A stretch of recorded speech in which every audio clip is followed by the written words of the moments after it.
Bonsoir, nous sommes très heureux de vous accueillir à cette table ronde organisée par Numéum et Social Builder pour faire un tour d'horizon sur la reconversion professionnelle des femmes dans le numérique.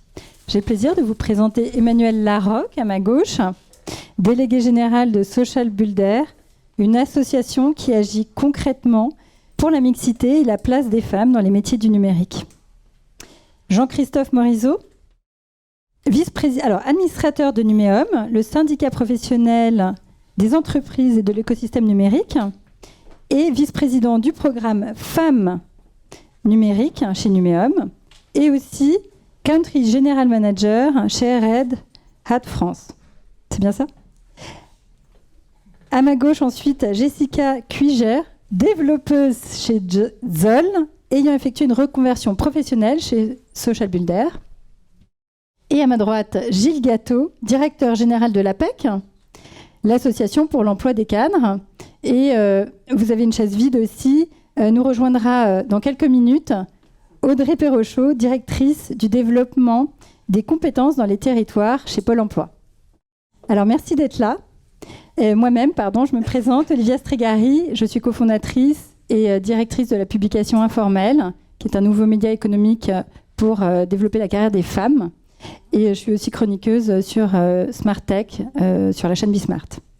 Alors le constat dans le digital est sans appel, et plus spécifiquement dans les métiers du numérique. Si le numérique est une filière qui recrute beaucoup et qui manque surtout de talent, les chiffres ne représentent pas toujours les femmes dans la filière du numérique, puisqu'elles sont à peine 28% des effectifs totaux et 17% quand on parle des métiers strictement techniques, des postes techniques. Et de nombreuses entreprises et acteurs du numérique s'engagent pour rendre ces métiers beaucoup plus inclusifs.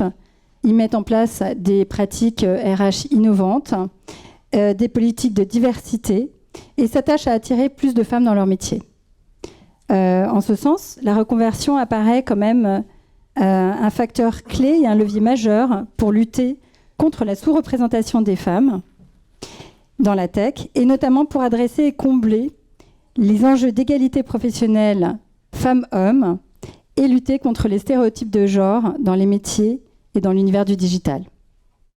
Alors, mais comment passer de déclaration d'intention à l'action ? C'est tout l'objet de notre table ronde. Emmanuelle, on parle de 28% de femmes dans le numérique, donc c'est à peine même pas un tiers. Quels sont les autres chiffres clés du digital et pourquoi les femmes sont-elles si peu présentes dans cette filière de métier ? Alors bonsoir à toutes et à tous. Toujours ravie d'avoir ces temps d'échange avec vous et de parler de ce sujet qui nous tient fortement à cœur chez Social Builder parce que c'est notre raison d'être. Accélérer la présence des femmes dans le numérique et les reconversions professionnelles pour pouvoir saisir l'ensemble de ces emplois et faire en sorte que les femmes soient vraiment des actrices du monde de demain. Alors, il faut passer par l'étape des chiffres, on le sait. Donc, le premier chiffre que je vais partager, c'est bien sûr la manne d'emplois existants, 82 000 postes ouverts dans le numérique aujourd'hui. On sait qu'il y en a entre 20 et 35 000 créés chaque année et qui peinent vraiment fortement à trouver des compétences. Et face à ce chiffre, le chiffre qu'Olivia citait, c'est-à-dire les 28% de femmes, les 16% dans les métiers spécifiquement techniques. Et puis, on peut tirer le fil parce qu'on voit que, en fait, les côtés formation initiale, on plafonne aussi à 16% depuis plusieurs années. C'est-à-dire qu'ils n'évoluent pas sur, on va dire, l'appétence ou l'attractivité de toute la filière scientifique, mathématique, informatique pour les filles dans les études initiales. Donc du coup, j'irai un petit peu plus loin sur les chiffres. Si on regarde maintenant tous les métiers de l'infrastructure, eh bien, on descend en dessous de 10%. Donc là, on part d'encore plus loin. Et là, si je parle de recrutement, je vais parler aussi de rétention des talents. Puisque quand les femmes arrivent à rentrer dans nos environnements numériques ou dans des métiers qui sont dans la filière numérique, en fait, elles y restent peu. Et ça, c'est terrible puisqu'il y a on perd à peu près 50% des femmes avant l'âge de 35 ans. Donc c'est à la fois un effort d'attractivité, mais aussi de rétention et de valorisation des carrières des femmes une fois qu'elles sont en poste dont aussi il s'agit. Un chiffre dont on parle moins, c'est le chiffre en fait dans les métiers du développement, rien que dans le développement informatique aujourd'hui, quel est le pourcentage de personnes qui sont reconverties. Et bien, ce pourcentage augmente de façon assez exponentielle. On a 1 personne sur 5 aujourd'hui dans les métiers du développement qui viennent de la reconversion. Donc, qu'est-ce que ça veut dire? C'est que la reconversion, c'est l'avenir du numérique, ce sera la réalité du numérique. Et ça, c'est une très bonne nouvelle, hein, puisque ça veut dire qu'on va échapper au clonage des profils, puisqu'on va avoir des personnes de tout environnement qui vont rejoindre les forces vives du numérique et donc stimuler l'innovation et la créativité et la productivité dans ces métiers. Donc on est dans notre sujet, c'est le sujet du moment et le sujet d'avenir. Alors maintenant sur les freins. Pourquoi il n'y a pas encore suffisamment d'attractivité? Pourquoi les femmes? Alors il y a des freins qui sont propres aux femmes et puis des freins qui sont plus liés à l'environnement. Sur les freins qui sont, je dirais, plus intériorisés par les femmes ou vécus par les femmes ou qui sont liés à la situation des femmes, il y a bien sûr tout ce qui va être... Bonjour Audrey. Il y a tout ce qui va être la situation de famille, la gestion des dépendantes, toutes ces situations qui vont complexifier un parcours de reconversion ou le rendre un peu plus éloigné ou qui vont dans la réalité complexifier aussi le positionnement sur des postes qui peuvent être assez intensifs en termes de plage horaire de travail, de déplacement, de flexibilité. Il y a aussi tout ce qui est la vision que les femmes ont aujourd'hui de ces métiers, alors quand elles en ont une, et ça peut être des visions assez stéréotypées, sur quel milieu, quel environnement professionnel elles vont pouvoir rejoindre et est-ce qu'elles vont avoir aussi des opportunités d'évolution. Et enfin, il y a aussi cette question d'évoluer dans des environnements qui ne sont pas mixtes. Et c'est une réalité. Nous, on a encore des femmes qui viennent dans des présentations, dans des forums sur les métiers qui nous disent « mais je ne savais pas que ces métiers étaient faits pour les femmes ». Ça peut paraître complètement... d'un autre monde, mais c'est une réalité encore de se voir valider ce projet et ce désir d'en savoir plus sur ces métiers. Et puis je voulais partager bien sûr qui sont des facteurs qui sont liés à l'environnement. Il y a tous les facteurs qui sont liés en effet au fait qu'on va encore trop peu parler aux femmes. Alors les acteurs institutionnels, les acteurs de l'emploi qui sont là le font et le poussent énormément, mais on voit qu'on a encore un travail de proximité dans le terrain pour faire en sorte que ces métiers soient vulgarisés et présentés d'une façon attractive sur la réalité du métier, sur la diversité des métiers et sur comment les femmes ils peuvent bien sûr évoluer et trouver un intérêt. Il y a la question bien sûr du fait qu'on ne voit pas de femmes, donc c'est aussi l'absence de rôle modèle, hein, c'est ce fameux effet miroir qui est indispensable pour s'envisager dans un environnement. Et puis, il y a aussi, bien sûr, la question de certains préjugés qui demeurent aussi dans tous les maillons en fait, de la chaîne de reconversion, que ce soit dans l'accès aux organismes de formation ou dans l'accès à l'emploi. Donc, je voulais partager avec vous une étude que j'ai trouvée, qui a été portée par la DRS il n'y a pas très longtemps. Donc, dans le numérique, cette étude qui interroge des recruteurs et des recruteuses met en avant le fait que dans 13% des recrutements d'hommes, les recruteurs et les recruteuses ont précisé que une femme aurait été un inconvénient à cause soit de contraintes liées au poste, soit de certaines tâches qui étaient mieux réalisées pour les hommes. Donc il y a encore des choses et des représentations qui ont des impacts concrets sur les choix, sur nos décisions au moment où on va cocher des cases. Et par ailleurs, pour tirer toujours le fil de ces moments un peu spécifiques où on va faire la différence, aujourd'hui, les femmes se voient demander dans 60% des cas en entretien si elles ont un enfant, tandis que les hommes, on leur demande à 49%. Donc bien sûr, on ne pose pas les mêmes questions, on n'a pas les mêmes résultats. Et enfin, je parlerai de 2 derniers freins. Le premier, c'est bien sûr aujourd'hui pour accéder à certaines formations ou même, on va dire, certains emplois qui semblent ouverts potentiellement à tous les profils. On se rend compte qu'il y a quand même des critères qui sont réaffirmés de formation initiale, notamment de formation initiale scientifique, voire formation initiale scientifique poussée dans lesquelles on n'a pas les femmes, ou d'expériences qui ne sont pas toujours nécessaires pour l'emploi. Et par ailleurs, je pense qu'il y a aussi un facteur que l'on retrouve souvent des entreprises qui sont extrêmement proactives, qui ont des politiques diversité véhémentes et engagées, et qui se retrouvent des fois en décalage avec la réalité opérationnelle des managers qui ne savent pas toujours comment faire pour justement manager, gérer, intégrer cette mixité des profils. Donc ça, c'est aussi un sujet qu'il nous faudra adresser. Je rappelle un chiffre pour Social Builder. Combien de femmes avez-vous formées depuis que vous avez créé l'association ? Alors, nous qui orientons, formons, insérons des femmes, nous avons 75 000 femmes qui ont été accompagnées par nos équipes depuis 11 ans. Voilà.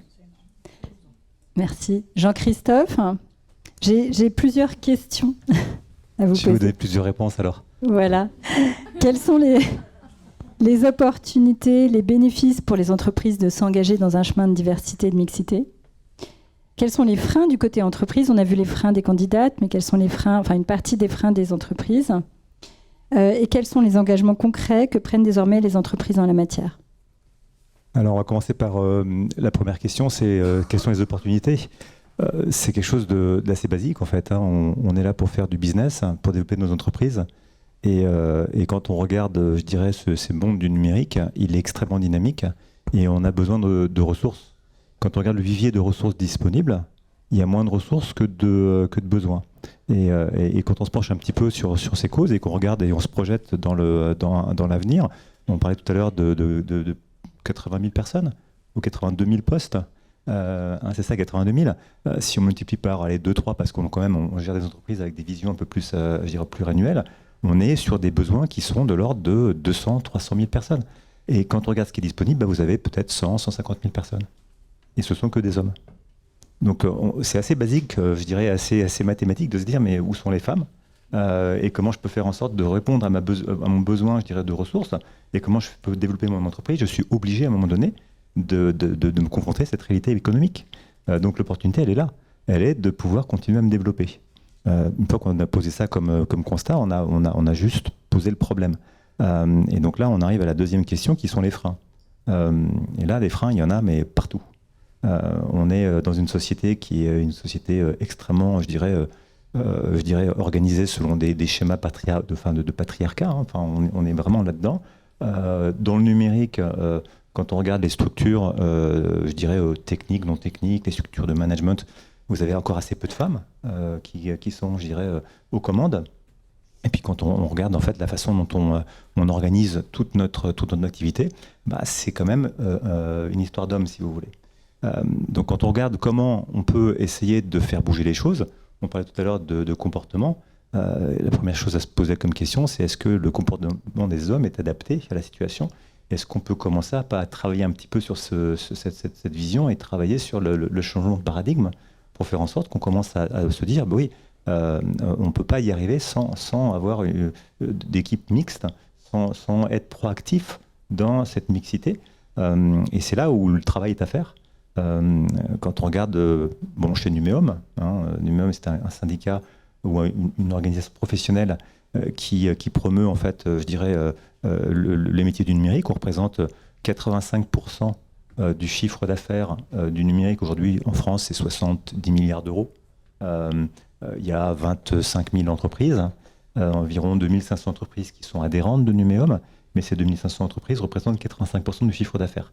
Et donc en fait, ça pèse, si vous voulez. L'organisation est faite de telle manière que vous avez 34 administrateurs et administratrices. Sur les 34, vous avez 6 femmes. Ça, c'est la mixité homme-femme. Ensuite, vous prenez la dimension de mixité d'âge. Vous avez quasiment la totalité des personnes qui sont dans ce conseil d'administration qui ont plus de 45-50 ans. Et donc, juste avec ces deux éléments-là, vous avez une représentativité de ce qui se passe dans nos entreprises. Et c'est là qu'on commence à se dire que si on veut changer les choses, il faut qu'on les change à ce niveau-là. Et quand vous êtes un homme administrateur de Numéum et que vous levez la main, vous dites « Eh les gars, il y a peut-être un problème, il va falloir qu'on fasse quelque chose », vous avez les 34 moins 6, donc en fait on va faire des maths, ça va faire 28, qui vous regardent en vous disant on va peut-être faire autre chose, ou on ne s'est pas trop posé la question, et donc en fait vous êtes obligé, vous, d'avoir une démarche extrêmement, je dirais, volontariste pour faire bouger les choses. Alors bien évidemment, les choses bougent. Je suis caricatural pour vous donner un petit peu l'état d'esprit, mais on n'est pas loin quand même, on n'est pas loin.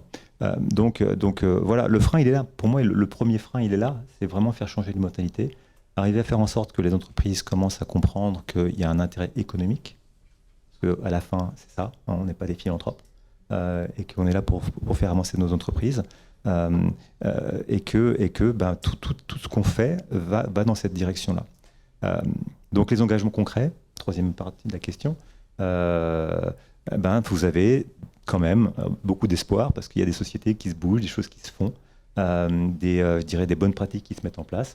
On parlait tout à l'heure de changer de mentalité, on parlait tout à l'heure du manifeste, mais vous avez des pratiques qui se font au niveau, quand on regarde le cycle de vie, est-ce qu'on peut interférer, nous, entreprises, sur la qualité ou l'éducation des personnes que l'on recrute? Non.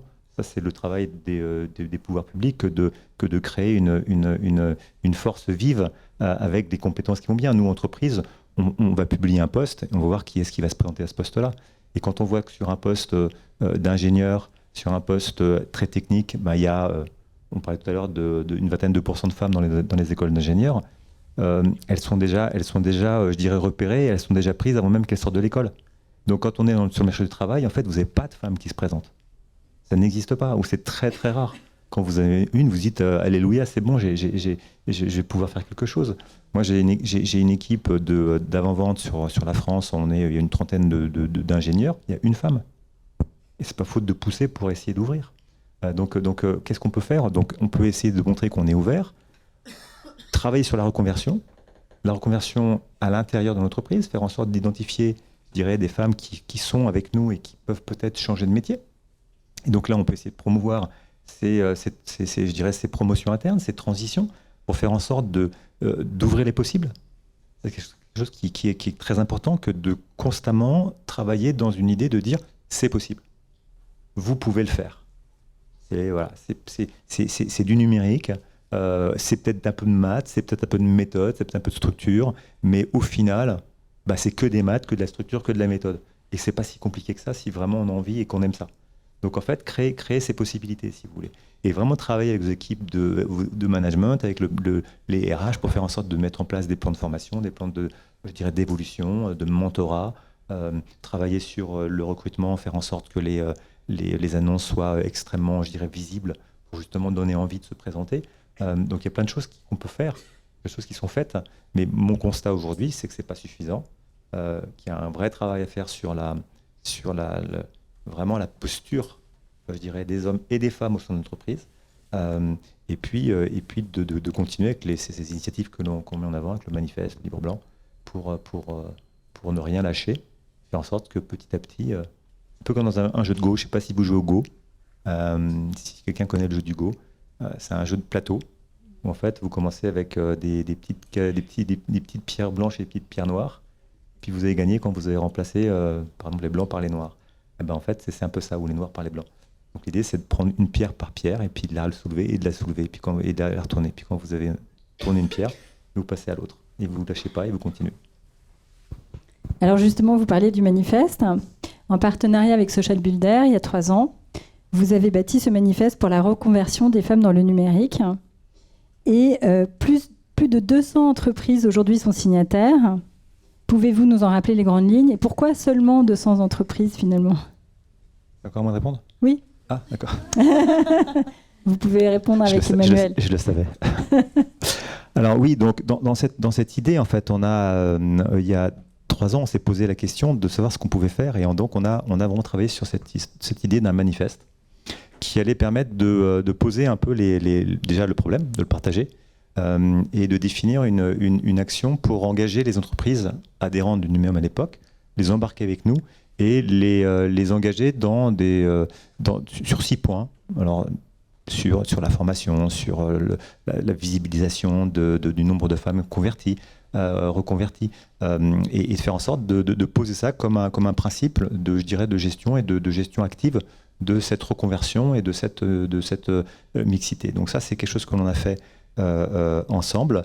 On a commencé par célébrer les 100 premiers au bout d'1 an, je crois, hein. Et puis on a continué à recruter des sociétés qui ont vraiment envie d'y aller. Mais j'ai encore tendance à dire que 200 sur 28 000 ou 20 ou 30 000 entreprises, il y a encore du travail à faire. Oui, et 200 sur les 2500 adhérents du syndicat. Et il y a aussi du travail à faire, bien sûr. Tu veux commenter ? Non. Voilà, maintenant il faut en effet accélérer. On a des très grandes entreprises, donc ça représente aussi beaucoup de salariés. Et ce qui a été, je pense, assez innovant dans notre approche, c'est de dire qu'on voulait que les entreprises s'engagent à remonter leurs données, à expliciter ce qu'elles sont en train de faire. Et pour elles, c'est pas toujours simple de partager ces données, le nombre de personnes recrutées, le nombre de personnes qui passent d'un poste à l'autre en interne, donc la reconversion aussi en interne, et si elles forment des personnes, justement au management de cette mixité. Donc c'est un engagement. Donc tout le monde n'est pas toujours prêt à juste mettre le nom mettre sa signature. Et une fois qu'on a fait le manifeste, 2 ans après, on a fait un livre blanc, c'est-à-dire que sur la base de ces interactions et des premières actions qu'on a pu constater, voilà, un document qui est téléchargeable sur le site de Numéum et de Social Builder pour essayer de continuer dans cette idée d'animer cette communauté et puis surtout de montrer vers quoi on peut s'engager, quelles sont les bonnes pratiques. Et donc voilà, il y a eu un deuxième document qui a été publié, qui est disponible, sur lequel on veut continuer à investir et continuer le travail qu'on fait pour cette reconversion des femmes dans le numérique. Un livre blanc qui s'adresse aux entreprises spécifiquement. Exactement. Aux entreprises et également aussi à celles qui sont intéressées de voir qu'il se passe des choses et qu'on essaye d'être dans une forme d'action et d'évangélisation des entreprises sur le sujet. Très bien. Alors justement, on a avec nous Jessica, qui a opéré une reconversion professionnelle. Alors Jessica, quel a été le point de départ en fait de cette reconversion ? Quel a été votre déclic ? Vous faisiez quel métier avant de vous reconvertir à un métier du numérique ? Puisque vous êtes développeuse, on le rappelle. J'étais dans la restauration, dans l'hôtellerie. C'est un domaine où je me suis dit il n'y aura jamais de chômage. Ça m'a fait voyager. Et du coup, j'ai toujours codé dans mon coin. J'ai fait ça pour des gens que je voulais, mes amis, mes domaines de prédilection, des choses que j'aimais faire. Et du coup, en plus de mon travail, en fait. C'était pour moi, la restauration, c'était un job alimentaire. Et en plus, je faisais vraiment ma passion. Mais je ne pouvais pas transformer ça en métier parce que je ne trouvais pas de moyen de le faire. Et voilà, j'ai décidé de me reconvertir au bout d'un moment parce que j'avais envie, en fait, hein, tout simplement. Ça me brûlait les ailes, simplement. Et donc, vous vous êtes réveillé un matin et vous vous êtes dit comment est-ce que je vais pouvoir me former ? Ouais. Qu'est-ce qui s'est passé ? Comment est-ce que vous êtes arrivé à Social Builder, justement ? En cherchant la grande école du numérique, je me suis rendue là-bas et du coup, on m'a parlé de Social Builder parce que moi, je voulais vraiment être dans un confort, d'être entourée d'autres femmes, de voir s'il y avait d'autres personnes comme moi qui avaient envie de faire ce métier et de travailler dans l'informatique. Et je trouvais pas. Donc, c'est un peu du hasard, en fait. Et du coup, voilà, je suis rentrée par la petite porte, petit à petit. J'ai été bien accueillie. Et vous n'aviez pas commencé justement des études quand vous aviez déjà une appétence pour les maths, si vous aimiez coder Non, c'est faux. J'ai plus une appétence pour les langues. Et pour moi, c'est de la communication, que ce soit des langues informatiques. Voilà, c'est vraiment pas... Je suis nulle en maths. Je vais être très claire, je suis complètement nulle en maths. Mais dans les langues, ça va. Donc je maîtrise. Et du coup, pour moi, c'était un passage un peu plus facile comme ça, de voir ça comme ça. D'accord. Et est-ce que vous avez eu des difficultés, justement ? Quelles sont les difficultés, les freins que vous avez rencontrés dans cette reconversion ? Je dirais que j'ai eu plus de facilité parce que je m'étais formée toute seule et que on va dire que la qualité première, c'est d'être vraiment assez curieux. Je suis super curieuse et je suis assez autodidacte. Donc c'est vrai que ces deux trucs, si on l'a dès le départ, ça peut déjà un peu accélérer le mouvement en fait. Et vous avez fait combien d'heures de formation chez Social Builder pour 4 mois et demi, plus 2 mois de stage, à peu près 6 mois. Après, j'ai continué quand même. D'accord. Et justement, on a évoqué ensemble, lors d'un entretien, toutes les deux, les freins que vous avez rencontrés à l'embauche en revanche. C'est-à-dire que vous êtes formés, vous êtes reconvertis, et là, vous vous adressez à l'univers du travail. Donc, vous allez passer des entretiens d'embauche, tout simplement. Et quels sont les retours et quel est votre retour, en fait, par rapport à ces entretiens d'embauche ? Qu'est-ce qui vous a dérouté dans un premier moment, puisque c'est pas du tout les mêmes recruteurs auxquels vous étiez habitué auparavant. Qu'est-ce qui s'est passé ? On a des passages obligés. Dans le développement web, on doit passer des tests techniques. Sincèrement, j'ai refusé de les faire. C'est vraiment ça qui m'a aidé. J'ai sélectionné les entreprises qui ne faisaient pas passer des tests. Et ça m'a aidé à passer par-dessus, quoi, en fait. Et pourquoi vous ne vouliez pas faire les tests techniques ? Parce que j'y arrivais pas, qu'une fois sur deux, ça ne marchait pas. Mais que pour moi, c'était un frein inutile. Voilà. Et oui, parce qu'on a parlé justement par rapport à ça. Donc, pour vous, vous considérez que même si vous êtes développeuse et que vous savez coder, que vous avez été formée pour ça, le test technique, finalement, est un frein inutile au recrutement d'un développeur. Oui, parce que c'est vraiment du cas d'usage. On aura beau apprendre plein de théories. En pratique, c'est pas du tout la même chose d'une entreprise à une autre. Donc, sincèrement, moi, je suis plus à mettre en avant ça, le cas d'usage. Et du coup, ça marche mieux. Et les soft skills aussi qui sont en train d'arriver sur le devant de la scène dans les politiques RH. Oui, la communication, savoir-être, ça marche beaucoup mieux. Je pense que c'est ça qu'il faut mettre en avant par rapport au diplôme. En fait. D'accord. Et qu'est-ce qui vous a aidé en revanche par rapport à ces employeurs ? Le fait d'être une femme et de m'être spécialisée dans un domaine où il y avait plus d'hommes que de femmes. Parce que je fais une partie, c'est du back-end. Le back-end, il y a plus d'hommes que de femmes. Et du coup, voilà, c'était... je me suis dit que me spécialiser, ça va encore faciliter les choses. Voilà. D'accord. Oui, vous dites que pour une fois, c'est un atout en fait d'être une femme face à un recruteur, aujourd'hui en tout cas, puisqu'ils ont un regard totalement différent par rapport à une candidate femme que même il y a 5 ans ou 10 ans, on peut le dire. Oui. C'est plus du tout la même dynamique. Plus de chance. Il y a vraiment une ouverture. Moi, je suis arrivée, je crois, au bon moment. C'est une histoire de timing. Et voilà, je ouvre les portes et on me les ouvre pour moi et ça marche très bien. Ça fait combien de temps que vous êtes reconvertie ? Ça fait même pas 2 ans. J'ai déjà ma 3e boîte. Sincèrement, ouais. Est-ce que vous travaillez par mission ? Comment ça fonctionne ? Non, c'est juste que j'ai commencé au début à faire un stage. Je suis restée dans l'entreprise où j'ai fait un stage. Et après, j'ai voulu faire du PHP, du Symfony. Donc, j'ai cherché l'entreprise qui allait bien avec. Et là, en fait, je me délocalise. Je quitte l'Île-de-France. Donc, j'ai trouvé une autre entreprise qui fait à peu près pareil où je pourrais encore avancer. Formidable. Bravo. Bravo. On peut l'applaudir, hein ?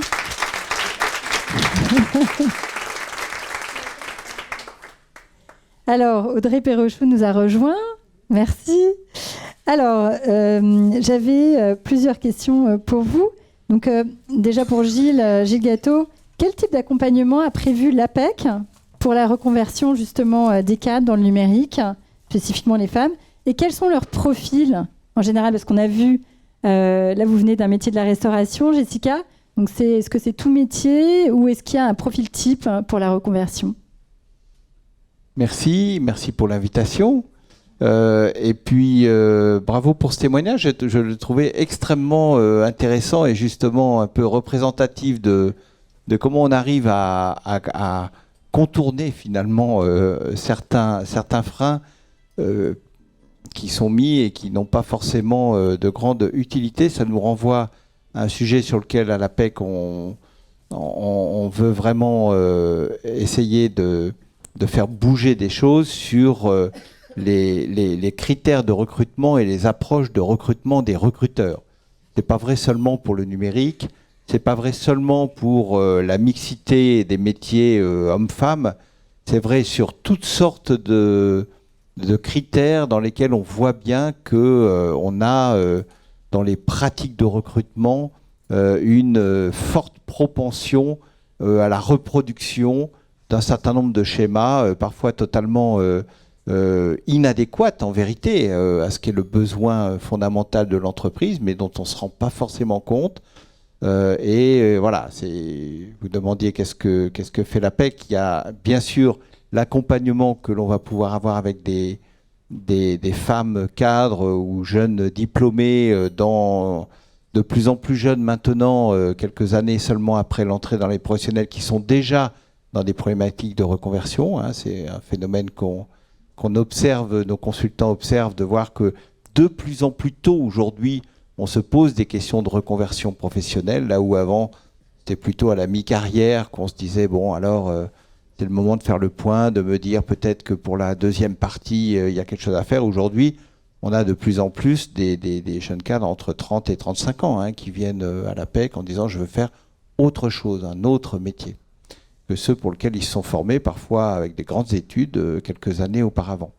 Il y a ça, mais il y a aussi ce qu'on fait avec les employeurs, avec les recruteurs, et où là, il y a, je pense, une partie de la solution. Une partie est dans l'accompagnement des personnes, une partie est dans l'action avec les recruteurs sur changer la façon de recruter, que Pôle emploi d'ailleurs fait très bien sur beaucoup de métiers non cadres avec les méthodes d'habileté par exemple, qui contournent ces problèmes de tests techniques. Bon, on n'a pas encore inventé la méthode des habiletés pour des emplois cadres, mais je désespère pas qu'on arrive à développer quelque chose dans ce domaine.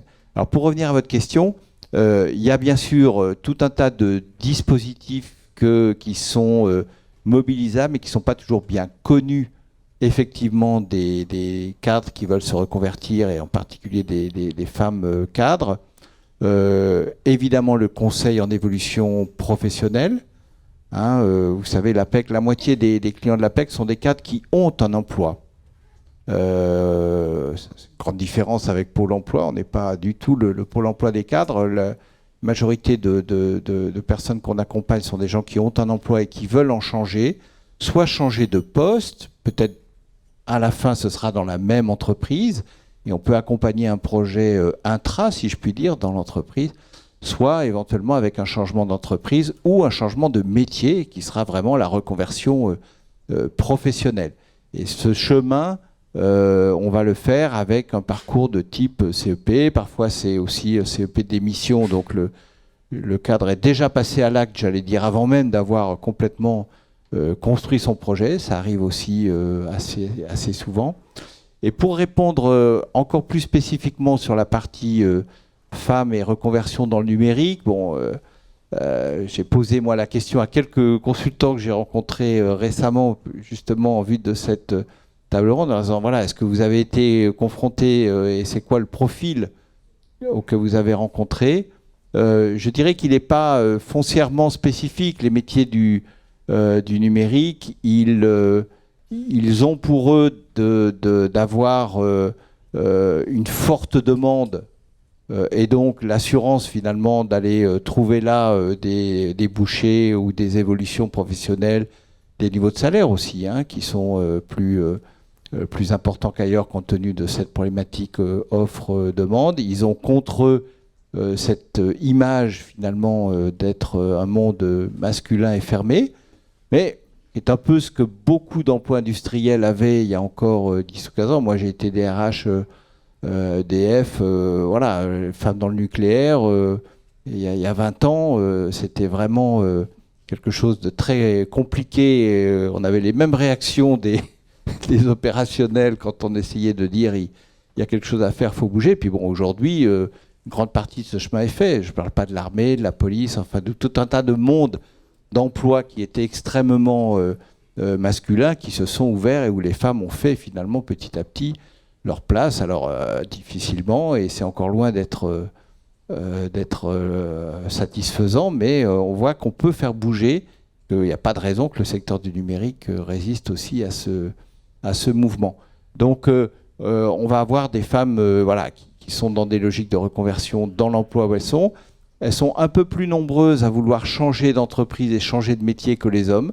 Ça, c'est le constat qu'on fait, nous, dans nos enquêtes, par rapport à l'envie de changer professionnellement est la même chez les hommes et chez les femmes. Mais on va plus considérer chez les femmes que ça va passer probablement par un changement de métier ou d'entreprise, dans une proportion un peu plus grande. Et puis, on va avoir, je l'ai dit, des jeunes et des jeunes diplômés de plus en plus rapidement au moment de leurs études ou juste après qui veulent voilà, changer d'orientation et qui peuvent s'intéresser à ces métiers. La principale difficulté, ça n'a pas encore été évoqué, mais j'imagine que le Social Bluder, qui fait vraiment un boulot formidable et très familier avec ça, il y a une grande méconnaissance de la diversité de métiers qu'offrent en fait les fonctions informatiques. Je dis bien les fonctions, je ne parle pas du secteur, Parce qu'on trouve des fonctions informatiques dans un tas d'entreprises, dans tous les secteurs en réalité. Donc on va pouvoir être dans un environnement de l'hôtellerie, de services financiers, d'industrie, dans tout du monde de l'économie sociale et solidaire, et dans des fonctions informatiques. Donc déjà, réaliser cela, et ensuite la diversité des métiers et des fonctions. Et nous, il y a un outil qu'on aime beaucoup, que Pôle emploi nous permet d'utiliser aussi pour les cadres, désormais, qui sont les périodes d'immersion professionnelle. Alors un nom très barbare de PMSMP, voilà, une mise en situation, ou mise en immersion professionnelle pendant une certaine période pour découvrir un métier et permettre aussi à des entreprises de découvrir des candidats, en l'occurrence des candidates, qui vont peut-être les surprendre et les intéresser. Donc nous, on croit beaucoup, par exemple, à un outil de ce type pour à donner un peu plus de vision de la diversité des métiers que la fonction informatique ou numérique plus largement offre. Merci beaucoup. Audrey, justement, chez Pôle emploi, quel est votre mode de fonctionnement pour stimuler cette reconversion professionnelle des femmes ? Avez-vous remarqué des remontées du terrain, justement, de la part des demandeuses d'emploi ou des entreprises qui recherchent justement des femmes dans ces métiers ? Merci, bonsoir, pardon pour le retard, et vraiment je suis ravie, honorée d'être parmi vous sur un sujet qui est extrêmement important. Je ne vais pas redire les éléments de constat, mais je pense que un des enjeux, et Jessica, si vous permettez de faire mention de ce que vous disiez, c'est d'éviter de devoir toujours être une Jessica pour arriver dans le numérique. Parce que là, on sent que vous l'avez aux tripes, vous avez eu pas mal d'obstacles, vous avez dépassé. Mais voilà, notre enjeu à Pôle emploi, avec l'APEC, avec tous les partenaires Social Bonheur, c'est que ça soit un parcours relativement fluide, on découvre ça sans devoir errer pendant des années, et que ça ne soit pas le parcours du combattant, comme on dit. Donc notre enjeu, c'est vraiment d'éviter la perte de chance pour les entreprises, vous l'avez dit monsieur, parce que les entreprises sont en train de se rendre compte, mais voilà, progressivement, qu'en fait, mais elles perdent du chiffre d'affaires et des bénéfices tous les jours, quoi, hein. Recruter une femme dans le numérique, c'est pas un risque, c'est une chance. Voilà. On n'a pas besoin que d'ingénieurs, et je trouve aussi votre expérience là aussi extrêmement encourageante et réconfortante, parce que c'est vrai qu'y compris quand on parle des femmes et on les met en avant dans le numérique, on parle souvent des femmes. Elles ont toujours des bacs plus 5, des bacs plus je ne sais trop combien. Il y a une énorme diversité de métiers. Et donc, on peut commencer tout à fait à intégrer le numérique après se former, en étant formé, en se formant. Et je vais venir aux formations qu'on finance avec un diplôme autour du bac. Voilà. Donc, c'est vraiment ouvert à tout le monde, à tous les hommes et à toutes les femmes. Voilà. Donc, je voulais dire ça, que l'enjeu, c'est d'éviter la perte de chance pour les entreprises, sinon qui restent avec des recrutements qui ne sont pas satisfaits. Et puis, évidemment, d'éviter la perte de chance pour les femmes, les jeunes et les moins jeunes femmes, et globalement les jeunes et les moins jeunes hommes aussi, hein. Enfin voilà, on est dans une logique d'inclusion globale, parce que c'est trop dommage qu'un demandeur d'emploi, une demandeuse d'emploi, finalement, alors qu'il y aurait des emplois dans le numérique qui lui sont accessibles dans sa zone de recherche par rapport à son organisation familiale et personnelle, n'aille pas toquer à la porte pour des questions de représentation. C'est bien qu'on se dise parce qu'on se dit qu'on n'est pas bon en maths, etc. Voilà.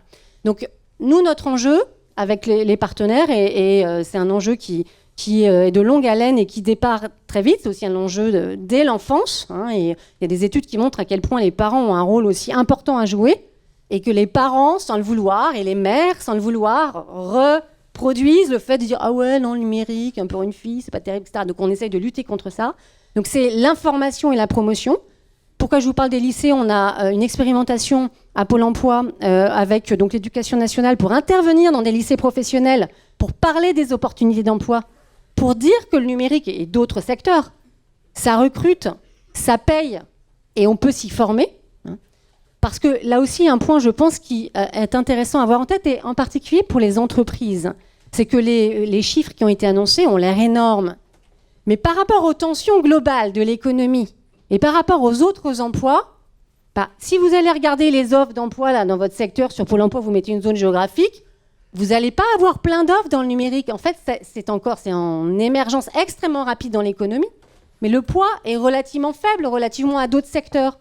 Et donc finalement, à part pour les gens qui sont dans le numérique ou dans la tech, c'est pas si visible pour ça que ça pour les demandeurs d'emploi et en particulier les femmes, que ça recrute et ça paye. Donc je le redis, ça recrute et ça paye le numérique. Il y en a d'autres aussi, mais voilà. Et donc il faut d'autant plus le dire. Je vous en prie. Je confirme, ça paye. Non mais c'est important parce que c'est vrai que c'est quelque chose qui est vraiment un moteur et on a tendance à toujours se dire oui c'est compliqué, c'est des métiers, je sais pas pour moi. Si c'est pour vous et on arrive à bien gagner sa vie et vraiment avoir une vie tout à fait, je dirais, honnête dans ces métiers-là. Donc je pense que c'est important de le dire et de ne pas en avoir honte. Parce qu'on a besoin de monde et en fait, on développe un savoir-faire. Et ce que j'adorais dans ce que Jessica a dit tout à l'heure, quand elle dit moi je fais pas de test technique, moi tu m'envoies ton CV demain, on peut discuter. Parce qu'on est dans une industrie où en fait le savoir-être est quasiment plus important que ce qu'on connaît. Parce que c'est nouveau aussi, donc il n'y a pas plein de diplômes. En fait, on peut toujours apprendre. Pourquoi ? Parce que ça change tout le temps. Ça change tout le temps. Si vous n'êtes pas capable de comprendre ce que c'est que le métaverse, les NFT, la blockchain, machin, ben en fait, vous allez l'apprendre et puis vous allez constamment regarder ce qui se passe après. Il y a plein de gens aujourd'hui dans le numérique que je rencontre tous les jours. Je dis, qu'est-ce que tu penses du métaverse ? Métaverse, je sais pas. Et les NFT, tu as réfléchi ? Non. Ben, les gens qui ont réfléchi aux NFT, moi j'ai un fils qui s'est acheté un bouquin, il a 18 ans, il dit, tiens, les NFT, ça m'intéresse. Il connaît rien au numérique. Sauf que les NFT, si dans le numérique de demain, on n'a pas compris ce que c'est qu'une blockchain, ce que c'est que le NFT, ce que peuvent apporter les... Alors pas le métaverse, c'est vraiment un petit peu... c'est un peu fumeux en ce moment, mais les univers parallèles, ce que peut apporter la 3D, l'intelligence artificielle, le quantique, tout ça, c'est des mots qui ont l'air un petit peu... vous prenez Google, un peu Wikipédia, vous regardez, vous êtes expert en pas très très longtemps. Alors j'ai quand même une petite suggestion, justement, un petit message, si vous pouvez le faire passer à vos entreprises partenaires Numéum et aussi donc, qui ont signé le manifeste. C'est quand même, donc on dit que ça paye, mais c'est encore mieux quand ça se voit. Et encore mieux quand ça se voit dans les offres d'emploi. Alors ça vaut pour toutes les offres d'emploi. D'ailleurs, il y a des analyses qui montrent que pour attirer un candidat, une entreprise, elle attire d'autant plus un candidat, qu'il soit cadre ou pas cadre, si on a mis le salaire. Donc, premier point. Et deuxième point, bien sûr, il y a des termes techniques. Mais DevOps, front-end, back-end, fast-track, enfin, ça peut effrayer, et pas que les femmes. Ça effraie plein de pépites, bien de talents, de demandeurs d'emploi ou de demandeurs d'emploi qui, du coup, vont pas frapper à la porte. Donc, c'est des termes techniques. Mais si, à un moment donné, les entreprises veulent passer le message qu'elles sortent du cercle fermé des geeks et que, en fait, elles sont dans la communauté... sociale, normale, je suggère que de temps en temps, dans les offres d'emploi, on lise des mots que tout le monde comprend. Voilà. Enfin, une traduction. Parce que, et je le dis en riant, mais c'est un frein absolument majeur pour attirer. Non, mais je peux être que d'accord avec vous. Mais même moi, je comprends rien alors que je travaille voilà, devant. Vous me rassurez. Alors, si Jessica ne comprend rien, vous voyez, il faut y aller. Mais il faut être capable de dire je comprends rien. Oui, non, mais je dis juste le risque, et c'est ça, en fait, ça bloque à l'entrée. L'enjeu, c'est quoi ? C'est que les entreprises aient des candidates et des candidats. Mais donc, le sujet, c'est d'éviter de les bloquer au départ. Donc, je reviens sur mon sujet, j'ai pas perdu le fil, je vous rassure. Donc, d'abord, on commence au plus tôt, voilà, avec des experts lycée pro, et on parle du numérique et des autres métiers qui recrutent. Et il y a plein de métiers qui recrutent en ce moment. Ensuite, dans les reconversions, alors reconversion ou réorientation, ça peut être des jeunes aussi, qui ont eu un diplôme ou qui n'en ont pas eu, qui visaient une voie professionnelle et puis qui en visent une autre. En fait, l'information, vous le disiez, l'information, la promotion. Donc, on fait beaucoup de choses. Et voilà, c'est là où les partenaires, Numéum, Social Builder, plein d'autres partenaires ont une action absolument phénoménale, la grande école du numérique, pour faire connaître. Voilà, on y participe, on en fait aussi... On est aussi moteur dans les agences. On a un podcast sur la pub, on a 4 épisodes de podcast Women in Tech, voilà, pour essayer de montrer. Et puis, la mise en situation qui est majeure. Donc, on peut, entre quelques jours et jusqu'à 1 mois, vous pouvez aller dans une entreprise qui vous accueille pour le vie ma vie, comme on dit. Enfin, ça fait quoi une codeuse back-end, voilà. Voilà, donc, pour mieux se rendre compte et donc confirmer. Et puis, bien sûr, le nerf de la guerre, et c'est normal quand on est en réorientation, reconversion, c'est qu'en général, les technicités, les compétences, on en a qui sont transférables. Donc la logique compétence est absolument essentielle, mais il faut apprendre. Puis voilà, c'est comme une langue, justement, ça s'apprend. Donc heureusement, il y a des formations, et c'est là où l'État, le plan d'investissement dans les compétences, le plan relance, amène beaucoup d'argent pour l'ensemble des métiers en tension et qui recrutent, mais en particulier pour le numérique. Et donc, Pôle emploi met à disposition beaucoup de financement pour former et former avant de recruter. Je vais en lister 3 si vous voulez bien. D'abord, on a lancé, donc, pour le compte de l'État, dans le cadre du plan d'investissement en compétences, un marché national de formation inclusive aux métiers du numérique. Parce que c'est quoi le sujet ? Et vous l'avez très bien dit, et bravo pour votre courage, et voilà, pour ouvrir des pistes. C'est qu'en fait, si on applique, et c'est pas qu'aux femmes, hein, si on applique aux nouveaux entrants, à ceux qui aimeraient bien venir, les critères de sélection des prérequis de ceux qui sont déjà dans la place et qui ont déjà les codes, c'est le cas de le dire, ils vont être dégagés. Donc, nous, notre enjeu, et c'est ça avec ce marché, c'est de faire des formations qui prennent des personnes qui sont sous-représentées dans les métiers du numérique. Donc, ça peut être des femmes, mais c'est aussi des femmes, des hommes, des jeunes et des moins jeunes qui sont diplômés, très diplômés un certain nombre de fois, qui habitent dans les quartiers politiques de la ville, qui habitent dans les zones rurales et qui ont du mal à accéder alors qu'ils ont un talent immense, donc, mais qui ne viennent pas du numérique, ils avaient fait autre chose avant. Donc dans ces formations, on les accueille, il y a des pédagogies actives, des pédagogies spéciales et surtout, il y a un parcours pédagogique sur mesure pour que chacun acquiert les compétences pour avoir les prérequis pour ensuite aller vite dans le développement de codeurs, etc. et soit pas pénalisé parce que jusqu'à présent, il n'avait pas fait ça, quoi. Donc voilà, ça c'est le premier marché. Et c'est pour vous dire que nous aussi on peine, parce que dans ce marché, il y a 28% de femmes dans les entrées en formation. Alors voilà, donc c'est quand même pas ce qu'on voudrait, voilà. Et donc on continue tous les jours avec nos partenaires à essayer de montrer, de passer l'information et de changer les représentations des femmes et de l'environnement. Donc ça, c'est la première solution, un premier financement. L'autre financement, c'est les formations que les directions régionales achètent. Il y a les conseils régionaux, et bien sûr, qui en achètent également. On a un marché national 100% à distance, où il y a des formations aux métiers du numérique dedans, parce qu'il y a des femmes qui peuvent travailler, vous en étiez un exemple, qui ont des contraintes d'organisation, des femmes ou des hommes, toujours. Et donc ça permet de faire à distance, d'avoir une souplesse d'organisation. Je vous recommande d'aller voir sur pôle emploi.fr, trouver ma formation, vous cliquez sur les formations en ligne, vous allez tomber dessus. Et puis un point, et là j'aurai un message là aussi encore aux organismes de formation et aux entreprises, si vous permettez, c'est quelque chose qui marche très bien, c'est former avant de recruter. Ce sont des formations préalables au recrutement. Alors non, leur nom, parce qu'il y a toujours des noms barbares dans la formation, encore plus que dans le codage en fait finalement. Préparation opérationnelle à l'emploi individuel, POI, c'est pas hyper poétique. En fait, c'est quoi ? L'entreprise a trouvé sa candidate. Il y a une promesse d'embauche. La candidate est OK aussi. Hein. Mais bon, donc il y a une formation. On se dit qu'autour de 3 mois et demi, c'est un bon début. Soit pour aller après un contrat de pro, contrat d'apprentissage alternance, ou pour continuer en entreprise. Et l'entreprise prend sa responsabilité de former comme une responsabilité d'employeur.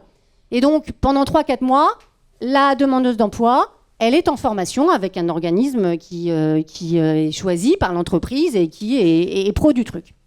Ça marche très bien.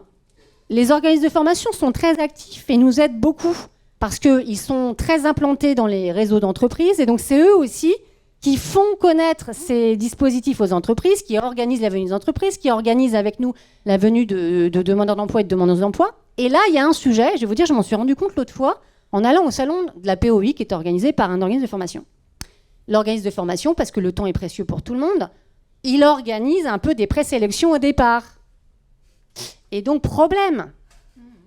Si on organise des présélections pour entrer dans une formation qui, au bout de 4 mois, va vous permettre déjà de baragouiner un peu, on va dire, le numérique, comme au bout de 4 mois, vous baragouineriez un peu l'anglais, si je puis continuer l'image, eh bien, en fait, plein de femmes vont être exclues.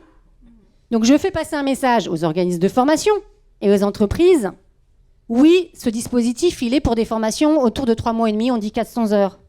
Mais s'il faut ajouter un peu d'heures, rallonger, pour permettre de baisser les prérequis, les exigences de la présélection, il faut y aller. Et ça bénéficiera aux femmes et aux hommes qui peuvent être là. Donc, c'est absolument majeur, ce sujet-là des prérequis. J'en profite aussi pour dire, et ça vaut pour le coup beaucoup pour le numérique, attention aux algorithmes. Vous savez que si on n'est pas vigilant aux algorithmes, ils reproduisent le passé. Et donc, il y a eu des expériences malheureuses qui ont été faites aux États-Unis et relayées dans les journaux. si on n'y fait pas attention, ou dans les bases de données, quand on récupère des CV, qu'ensuite on fait des moteurs de recherche, et ben comme il n'y avait pas de femmes, ça ne ressortira jamais, parce qu'elles n'auront pas les mots-clés, celles qu'auront mis. Voilà. Donc ça, c'est très important. Et troisième élément, dire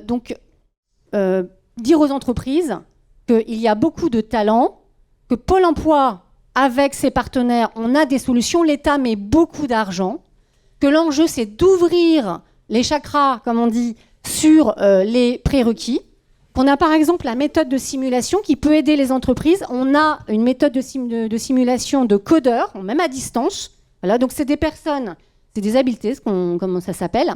Donc des personnes de tous horizons qui viennent et qui font quelque chose qui ressemble à du codage. Voilà. Et ça permet d'identifier, parmi donc toutes ces personnes, et elles-mêmes, s'identifier elles-mêmes, qu'en fait, mais elles savent très bien faire, quoi. Et voir, ça les botte carrément. Voilà, donc on a tout un tas de dispositifs pour informer, permettre de vérifier que c'est bien ça, et surtout former. Et former, c'est-à-dire former en payant, là aussi. Hein, l'argent est quand même le nerf de la guerre partout. On comprend bien que, de but en blanc, pour une entreprise, recruter quelqu'un, que ce soit une femme ou un homme, mais en particulier des femmes, parce que c'est plus fréquent puisqu'il n'y en a pas, on l'a vu. Une femme qui vient d'un autre secteur, ça peut être quand même assez angoissant. Ça peut être carrément en disant, oulala, mais c'est quoi le niveau de risque que je prends? Et pour la femme aussi, de se dire, merde, ça se trouve, je vais rater. Donc on est là pour ça. On sécurise, il y a des SAS, la demandeuse d'emploi, elle est stagiaire de la formation professionnelle, elle est rémunérée, elle n'est pas salariée de l'entreprise. Normalement, tout doit bien aller. Et puis si jamais ça ne va pas bien, on accompagne les uns les autres à trouver la jeune femme ou la moins jeune femme à trouver la prochaine entreprise et l'entreprise à trouver un autre candidat. Donc il y a vraiment beaucoup de solutions. Pour faire ça, il faut diffuser les offres pour que les candidates les voient, avec les salaires, avec des mots un peu en français. Et dernier point, pardon d'avoir été un peu longue, j'en termine là. Comme vous êtes toujours à la pointe de l'innovation dans le numérique, les entreprises du numérique, il y a un truc où vous pourriez être aussi à la pointe de l'innovation et ça pourrait servir, c'est issu des sciences comportementales ou de ce qu'on dit le nudge. Il y a des petites choses qui servent. Faire passer un message par rapport à tout ce que vous disiez, qu'en fait c'est quand même le désert et qu'il y a des femmes qui arrivent et elles sont toutes seules dans des plateaux où il n'y a que des hommes, voilà, et ça peut être intimidant. Et nous on l'a vu dans les formations aussi. Ah mais moi dans mon équipe j'ai des femmes ou j'ai une femme. Pareil dans la formation, hein, on l'a testé, ça marche. Ah mais il y a des femmes. Ça fait baisser, ça fait casser des barrières d'angoisse pour les autres. Voilà, donc il y a plein de choses à faire. Et dernier point d'optimisme, ça avance pas assez vite, mais j'ai regardé les chiffres d'entrée en formation de femmes dans le numérique. En fait, ça augmente de 50% chaque année depuis 2016 pour les formations financées par Pôle emploi et les conseils régionaux. Donc c'est encourageant. Et voilà, un dernier mot, vous pouvez compter sur nous. Merci.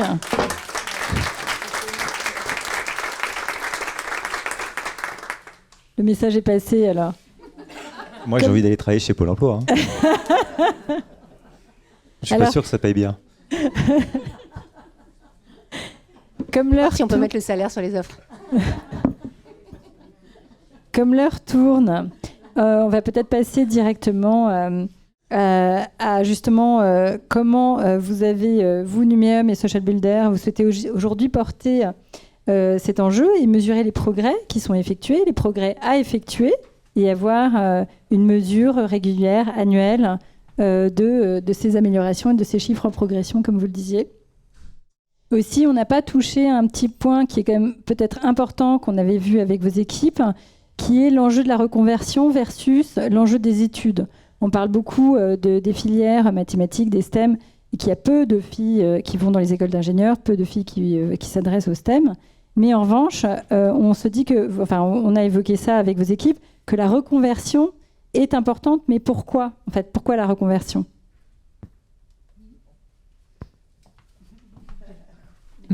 Pourquoi la reconversion ? Juste parce qu'en fait, la sociologie, je dirais, des personnes face au marché de l'emploi a complètement changé. Et aujourd'hui, on fera 10 métiers dans sa vie.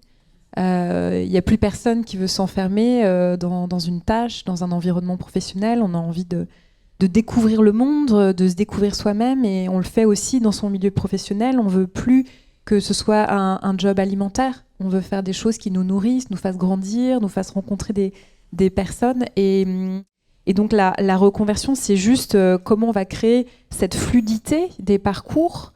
Et en plus, on a l'immense chance d'être dans un pays qui investit justement sur le capital humain, sur le développement des compétences et qui les met dans des bons environnements. Parce que, donc là, on parlait de la formation, mais quand on travaille avec... Et donc, nous, Social Builder, bien sûr, on est un acteur qui faisons tout ce dont on a parlé Audrey, sur les formations spécifiques avec les entreprises, sur des formations de personnes très éloignées de l'emploi, sur des mises en situation. En fait, on fait de l'accompagnement. On fait de l'accompagnement humain. Donc, c'est pas juste nourrir des personnes avec des concepts pour qu'elles développent vite des compétences. C'est tout un environnement de personnes qui vont accompagner la personne au global, dans la pluralité de ses dimensions. Et donc qui vient enrichir bien sûr une entreprise qui a un collectif humain riche. Voilà. Donc c'est pas philosophique ce que je suis en train de dire, c'est qu'aujourd'hui l'être humain, c'est plus juste une fonction dans une organisation, c'est un épanouissement avec un collectif pour faire des grandes choses. Quand on dit qu'aujourd'hui que les êtres humains ils cherchent de la mission, ils cherchent de l'impact, ils cherchent du sens, c'est parce que notre vie, voilà, on l'imagine dans tous ses aspects avec du sens. Voilà. Merci. Et moi, je pense qu'on évolue dans le bon sens parce qu'on se permet, on se reconnaît un droit à l'erreur. C'est-à-dire qu'en fait, on peut partir dans un parcours professionnel et à un moment de se dire, en fait, c'était pas ce que je voulais. Et j'aimerais bien changer. Et on n'est plus obligé d'être dans ces situations où en fait, on fait ce boulot et en fait, on se dit, mais je suis bloqué là-dedans et je peux plus en sortir. Non, il y a aujourd'hui vraiment cette évolution. On peut vraiment avoir ces passerelles, ces possibilités de changer. De la restauration au codage, enfin, c'est génial. Moi, j'ai entendu quand même que Jessica nous disait tout à l'heure, moi, j'ai toujours été passionné par ça. Ouais, mais c'est de se donner le droit, en fait. Et franchement, j'aurais pas une structure d'accompagnement comme Social Builder. C'était le cap à passer. C'est de se donner le droit de se dire, voilà, je me vois d'une autre manière, je peux faire autre chose et je peux me l'autoriser. Et ça, c'est ce qui manque un petit peu dans n'importe quel parcours, parce que j'aurais été simplement dans une école d'informatique. Je me serais arrêtée peut-être à la première année et je serais partie. Mais là, il y a un accompagnement. C'est ça qu'on a besoin en tant que femme, c'est aussi de se voir autrement. Se voir capable de faire autre chose de sa vie que juste standardiste ou secrétaire. Parce que sincèrement, moi, c'est mes parents, ils me disaient ça. Ils me disaient, tu vas faire ça. L'informatique, c'est ça pour toi. Bah non. Non, moi, je rêvais d'autre chose et c'est de poursuivre un petit peu plus loin que le bout de son nez ou ce qu'on nous dit. Et c'est pas évident. Et c'est vrai qu'il y a des structures d'accueil comme celle-ci où... Vraiment, il y a grandement besoin. C'est plus que ça, c'est la visibilité qu'on a de soi-même, en fait. Bon, super. Et alors justement, on disait qu'il faut mesurer ces progressions, ces chiffres.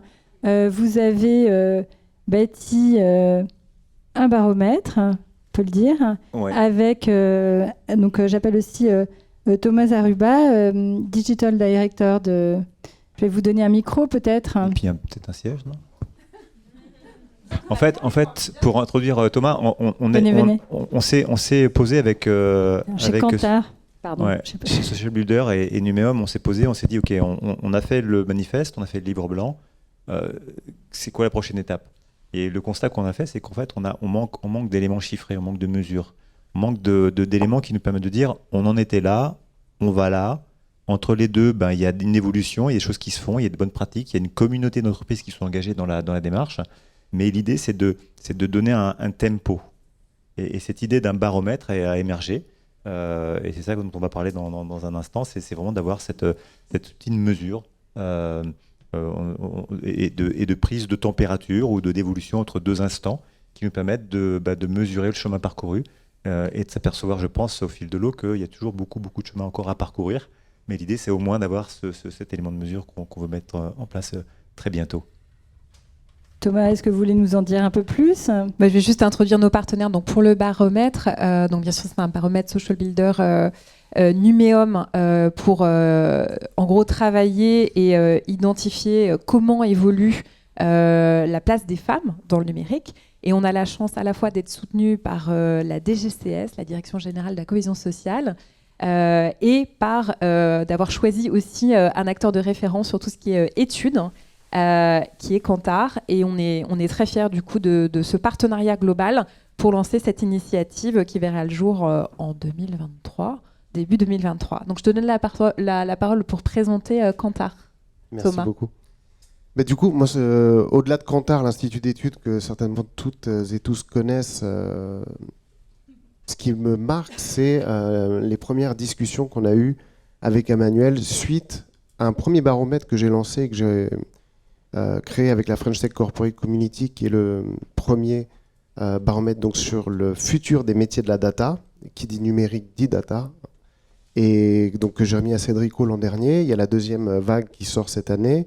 Et à partir de là, on s'est rencontrés, on s'est dit, bon, qu'est-ce qu'on peut faire aussi? Parce que, justement, les résultats de cette étude parlaient du manque de soft skills et d'un point sur les femmes.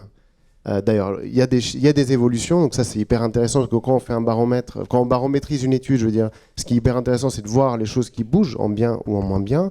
Et quand Emmanuel m'a dit, bon, qu'est-ce qu'on pourrait faire? J'ai soumis l'idée du baromètre de la reconversion des femmes dans le numérique, et c'est à ce moment-là, je me suis rendu compte que dans mon équipe, j'avais une femme issue du monde du tourisme qui bossait dans mon équipe digitale. Voilà, donc pour moi, il y a un sens, et comme j'aime beaucoup dire, ce qui ne se mesure pas ne peut pas s'améliorer, alors commençons à mesurer dès aujourd'hui. On y va. Alors, justement, est-ce que vous avez des mesures précises déjà à évoquer? Vous avez des cibles spécifiques pour votre baromètre? Au niveau du terrain, bon, on va partir avec le terrain de Numéum, qui est donc 85% des 70 milliards, c'est ça? Représenté par 2500 sociétés. On est là? C'est quand même pas mal comme début pour jouer sur un terrain de jeu comme ça. Bien sûr. Et donc, on peut dire que vous allez le dévoiler au printemps 2023? Oui, on va commencer déjà à structurer la démarche, nous assurer qu'on a le support des entreprises pour avoir un terrain qui soit exploitable. Donc on va travailler là très très bientôt sur toute la partie questionnaire, refaire, je dirais, un tour des entreprises qui sont engagées dans le manifeste, pour commencer, pour essayer d'avoir vraiment un échantillon représentatif et faire en sorte que l'information qu'on en amène, elle soit pertinente et on puisse vraiment la travailler. L'idée, c'est d'avoir de l'impact. Et toute l'idée derrière, c'est de faire en sorte qu'on embarque beaucoup plus de monde dans la démarche pour qu'au final, il y ait beaucoup plus d'impact pour ces femmes qui veulent se reconvertir et qu'on essaye d'amener beaucoup plus de femmes dans le numérique. C'est vraiment l'objectif que l'on mène. Formidable. Et quelle périodicité annuelle? Chez nous, les baromètres, on les fait de manière annuelle. On a le baromètre de la confiance des Français et des médias qui a à peu près 40 ans et tous les ans, on voit les jeunes, aujourd'hui, c'est quelque chose qui est dramatique d'ailleurs, qui ont de moins en moins confiance dans les médias que nous consommons et ont plus confiance dans des youtubeurs, par exemple. Donc là, ça, c'est des informations qui remontent immédiatement dans les grandes instances pour justement changer le braquet pour continuer à pouvoir communiquer avec ces cibles qui sont les adultes et les nous de demain. Je connais bien le problème. Écoutez, je pense qu'on a fait le tour de la question. Est-ce qu'il y a des questions dans le public? Est-ce que vous voulez poser une question? On va vous donner un micro.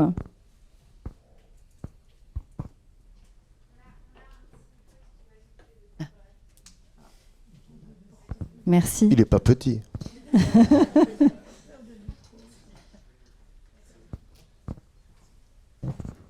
C'est pas une question, c'est un petit complément. Alors je vais me présenter, je suis Geneviève Boucher, je suis présidente de Forum Athéna, qui est un think tank qui est dédié à la souveraineté numérique. Un vieux think tank, maintenant 17 ans, donc je prenais. Et par ailleurs, je suis dans un cercle qui s'appelle Femmes en Vue et qui entretient un fichier pour des journalistes qui ont besoin d'appeler des expertes en plateau. Et donc, il y a évidemment un groupe de femmes qui sont dédiées au numérique. Donc, on travaille aussi sur ces questions-là. Et à Forum Athéna, on est préoccupé du problème féminin aussi. Et pourquoi on l'est? Et c'est un sujet que vous n'avez pas abordé, mais moi, je le trouve important parce que vous avez dit une des raisons pour lesquelles les gens se réorientent, c'est parce qu'il y a un très gros phénomène de recherche de sens. Et quand on fait de la réorientation de carrière, c'est souvent dans le cadre d'une recherche de sens. Je veux renouveler, faire autre chose. Si j'avais un conseil à toutes ces dames qui sont là, puisqu'elles s'intéressent à aller vers le numérique, il faut savoir que le numérique, il est très masculin, même si la première codeuse a été une femme, Ada, voilà.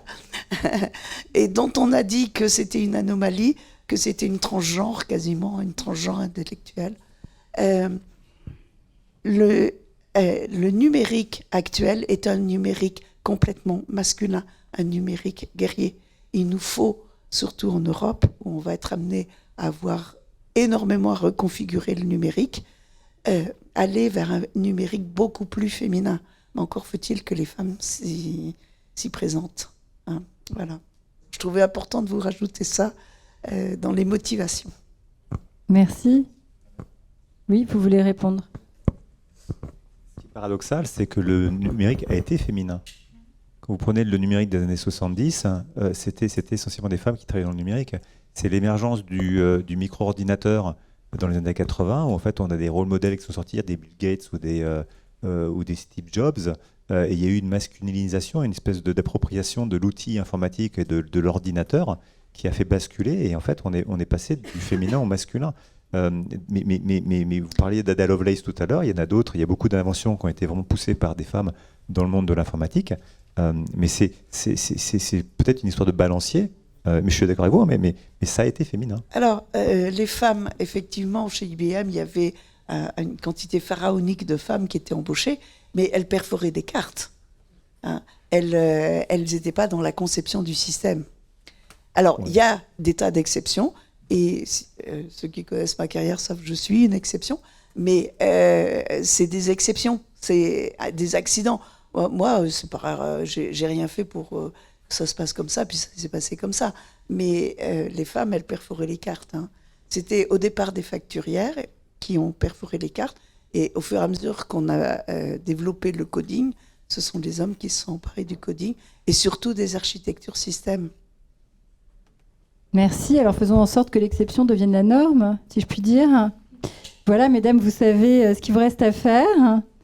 Et je vous remercie, en tout cas tous, Thomas Zarouba donc pour Kantar, Emmanuel Larocque pour Social Builder, Jean-Christophe Morisot pour Numéum, Jessica Cuigère qui a témoigné pour vous ce soir, Gilles Gâteau de l'APEC et Audrey Perrochot, excusez-moi, de Pôle emploi.